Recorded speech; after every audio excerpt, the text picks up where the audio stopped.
We're never gonna listen to Love Bug the same way again. Hey guys! So, we just got done watching Chasing Happiness, the Jonas Brothers documentary. It was so good. My heart. It was incredible from a filmmaking perspective. And from a non-filmmaking perspective. And from a fan perspective. We don't have any non-fans here, but we don't need them anyway.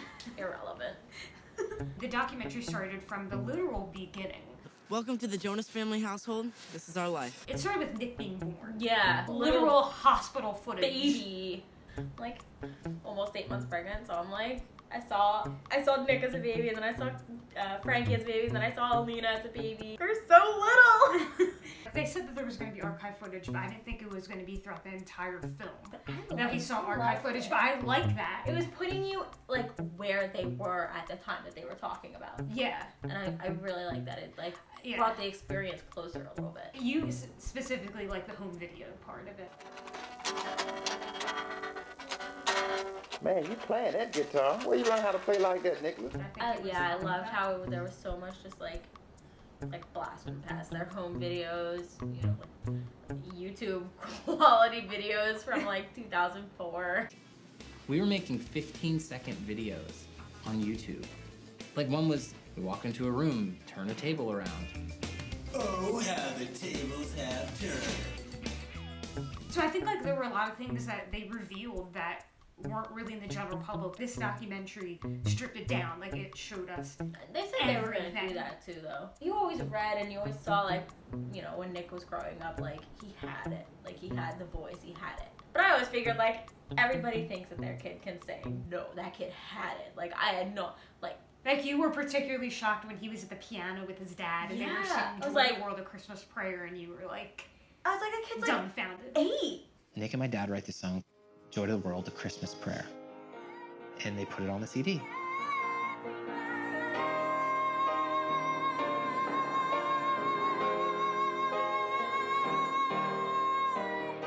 Somehow that CD ends up with David Massey at Sony. We got to see them writing Please Be Mine. We clearly remember those moments. Yeah, like all the YouTube videos, all the, like, you know, them blowing up, like the overnight sensation. We had no idea that like people were getting excited about the Jonas Brothers. Well, we found out that day. The boys walked on stage.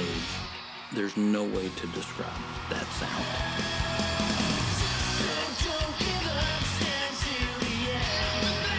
The roar that went up.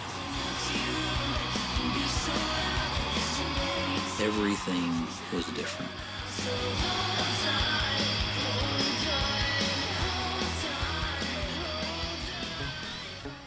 I did a lot of research prior to this documentary, and like things were getting leaked. But like watching that, I learned so many things about the band that I didn't think I would learn. It actually like made me feel honored to be more of a fan. They talked about Disney Channel a lot. It seems like they're still very grateful for everything that they were able to obtain through Disney. Like, okay, so then there was the big part finding out that Love Bug is about Miley.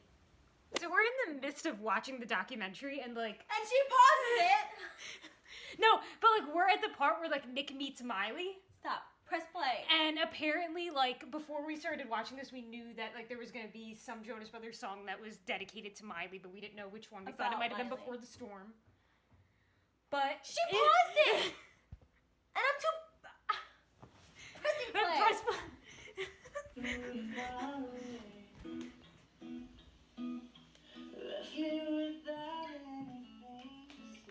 Stop.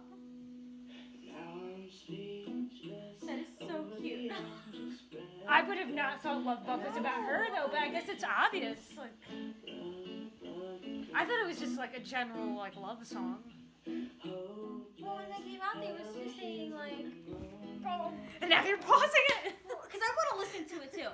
Because when it came out, they were saying like, oh, we were just going for a song that had like coffee shop vibes. Yeah, and then yeah. Went into like this explosive thing at the end. I know. And it's like so sweet.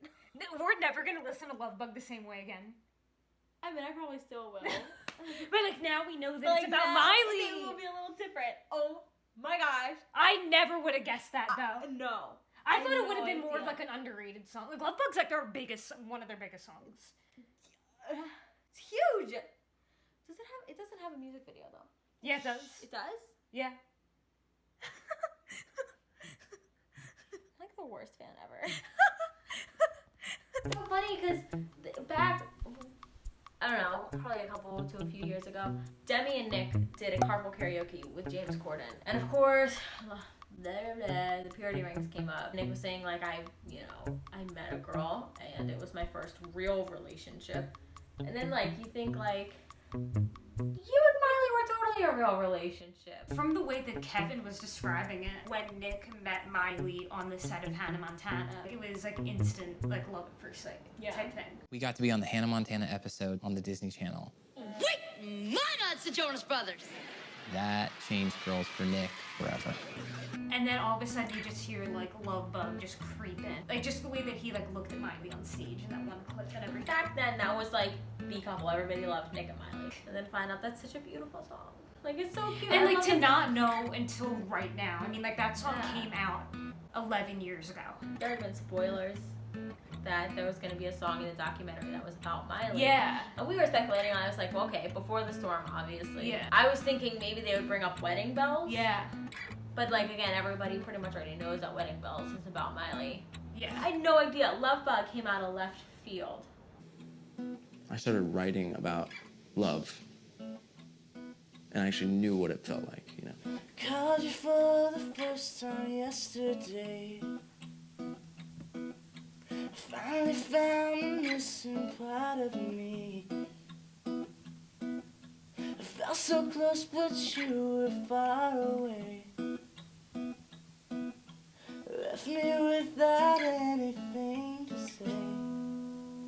Nick brought up the idea of a reunion back in December of 2017, and then from there he was sprinkling Jonas Brothers classics into songs, and just felt like this magic was missing. He was talking about that a lot. As we found in the documentary, Kevin was quick to agree, but Joe was really hesitant. Understandably so, because Joe seemed to take the break of the artist. Yeah. Like he like Kevin said, like he shut down. Nick came in and said the Jonas Brothers should be no more. Like Nick saw it coming, and like the fans pretty much saw it coming. But then when Nick actually said something to the brothers, they were like...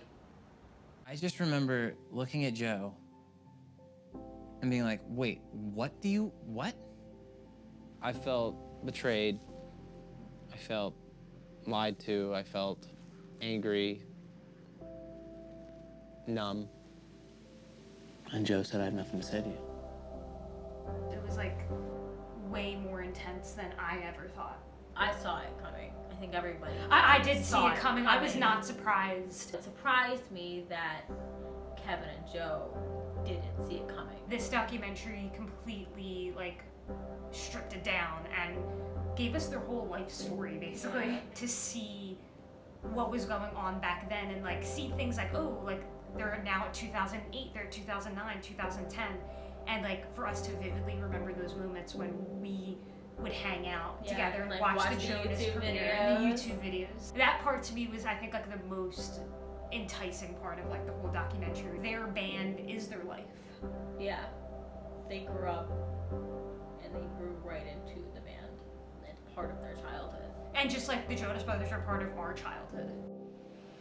I really want to have a second chance with them so I can enjoy every moment with my brothers, and I can